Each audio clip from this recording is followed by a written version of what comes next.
Hello, fellow gunners. Tim here, in the garage. I'll do a little casting, but before I do that, Fuzz T Fork 8 has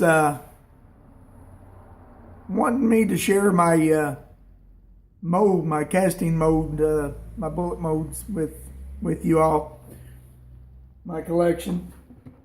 And we'll start off with the, wait a minute, let's start off with the very first one. If I could find it.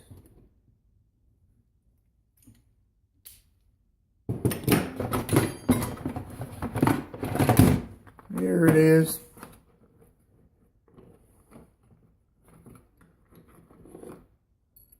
It's a Lyman.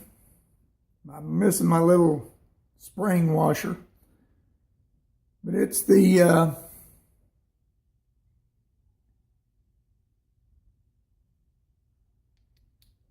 see what the number is here. 41028. 41 caliber. 212 grain with Lyman number 2.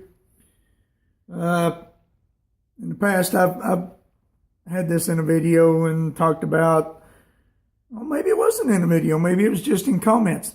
I got this mold. This was my very first mold. No, I just got this. And it started out, my cousin bought a Smith & Wesson 57.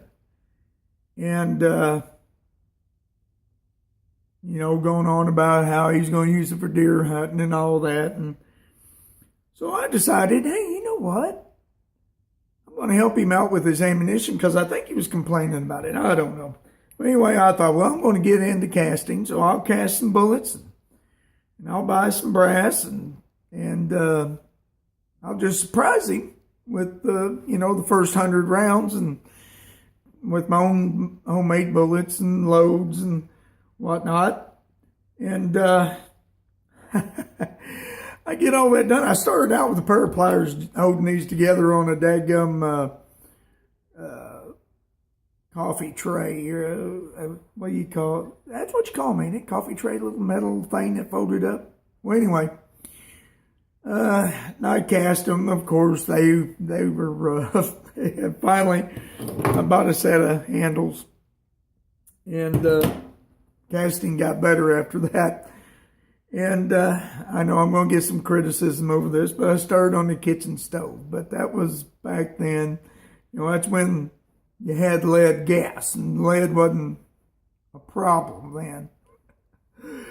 California hadn't established it as a hazardous material.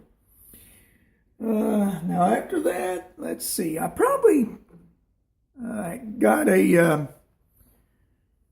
that time, probably an RCBS mode. Actually, it was this one right here. It was an RCBS. Let me see if I can find the numbers on it. Yeah, right there's the numbers. 38162 semi-wad cutter.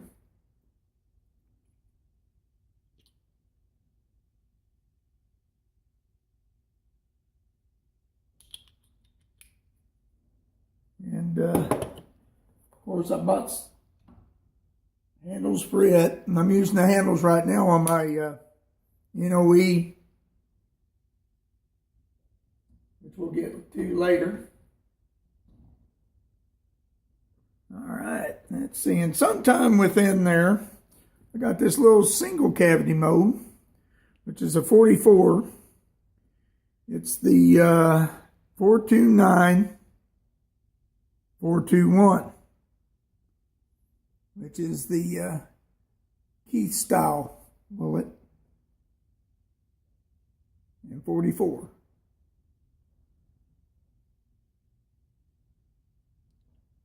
Got all kinds of gunk on it. Now, believe it or not, it will not work with the Lyman handles. I actually had to use my RCBS handles to use this, which I thought was funny. And then later on, I got into some Lees. Here's a 44 caliber, 200 grain,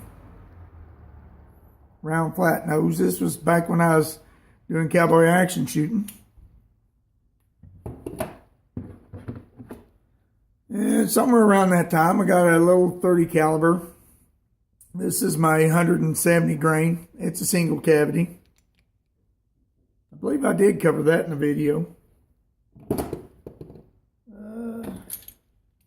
Then I've got a 7/8 slug Lee. This thing's getting some wear to it. It's not wanting to work all that well anymore.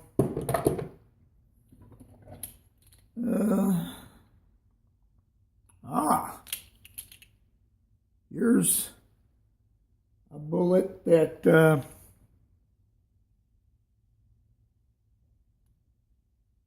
pretty sure that's it. Yeah. This is the one Fortune Cookie 45 is working with right now. The 4.52 for, how does that go? 4.52 2.52. Yeah. 252 grain. But now when I cast with this, I have the same result that Fortune Cookie has. It comes out 162 or 65, somewhere in there. All right. What else we got here? Oh, here's another 45. 200 grain, round flat nose. I use this bullet a lot in 45 long coat and ACP. Oh, now here's a unique one right here. And I've tried using this bullet in my 45 ACP and not had very good luck with it. This is a 160 grain or 165 grain round flat nose for the 45. Now, I actually think this is more designed to shoot in a converted cap and ball gun. I don't know that for a fact, but I'm pretty sure that's probably what this is for. It probably work better. Let's see. Oh, and here's this thing. The pins finally fell plumb out of it. This is my little 95 grain 356. The one I use, the bullet that I use in my 380. I've cast up enough. I've got plenty for a while. I'll probably get a 4 cavity whenever I start running out. There's a newer one. Now you can tell the new ones, they've got the kind of a relief cut or something in the bottom, where before they was just a big block, and these have actually got pins in them instead of the little round things.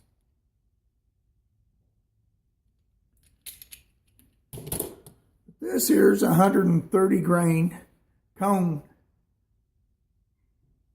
Good picture of it. There we go.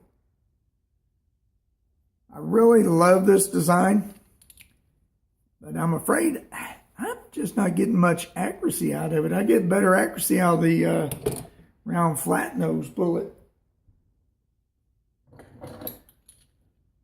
Oh, and then here's the good old tried and true. Supposed to be 158 grain, but it always comes out 160, 161. Round flat nose 357. I think it's 358. What it comes out at. About this, this one I did get when I was cowboy action shooting.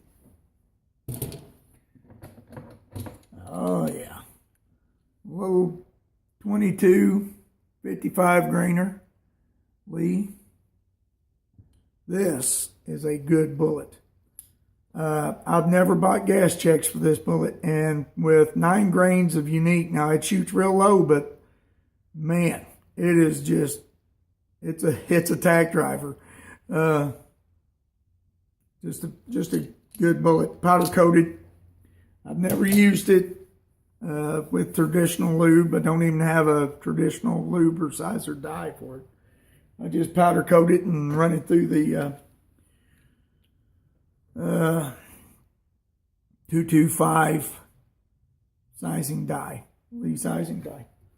Now this one here, now you guys have seen me use this mode before, but I've never gave you a close-up of what's in the center here. I cut that out when I had a 6.5 Carcano. I drilled that out in the middle to make me some bullets, and then never did get around to. I got rid of the gun before that happened because, okay, when I had the gun, the 6.5 to me was a 6.5. I didn't realize that the bullet diameter that shot well in the Carcano was 268. All the bullets I was getting was 264, and they were keyholing. Unless you got just an extremely long bullet, and at the time they wasn't selling extremely long bullets like 170 grains. They were shooting or selling like 139s to down to 85 grain. And I had the 85 grain, and they just would not shoot that gun. And I found out later I needed a bigger bullet. Yeah, if anybody's familiar with the Carcano, it has a progressive spin. The further it goes out the barrel, the faster the rifling is in it. And that shorter bullet just wouldn't stabilize. But anyway, this is my 32 caliber 85 grain semi-wad cutter. Back when I had my little H&R single 6 in a Ruger 32 H&R mag, that was the bullet I used. Man, that was a good bullet in that gun. I also used round ball. I would load 2 round balls in there, that was quite fun to shoot. All right, well, that seems to be all of the molds that I have. Oh, of course, the newest one I've got is my NOE 358 135 flat nose. If you've been following my channel, you know that I won this in that full lead taco challenge, that was a blast. I enjoyed doing that. And right now I'm doing a lot of shooting with this bullet. And right now I've got a deep hollow pin in one cavity and a flat in the other, so I can have 2 bullets coming out of it at one time. And that mode there runs the way I like to run. When I cast, I like to cast. I just like to go. Now, with that big 45 that I showed you a while ago, the semi-wad cutter, yeah, got them all in a pile here and I can't find it. Here it is. This one here, this thing likes to go slow because it takes a lot of lead. And I actually think I've kind of worked it, because if you see this crack, when you open it up, see, yeah, you can see the crack down in there. It takes on a lot of flashing. So I've just overrun it too fast. And hold on. Now I have one more mode. It's actually not a mode. It has a mode on it, but it's my idea. Try to see if it's got anything on here. But it's an idea hand loader. You prime with it and you load with it.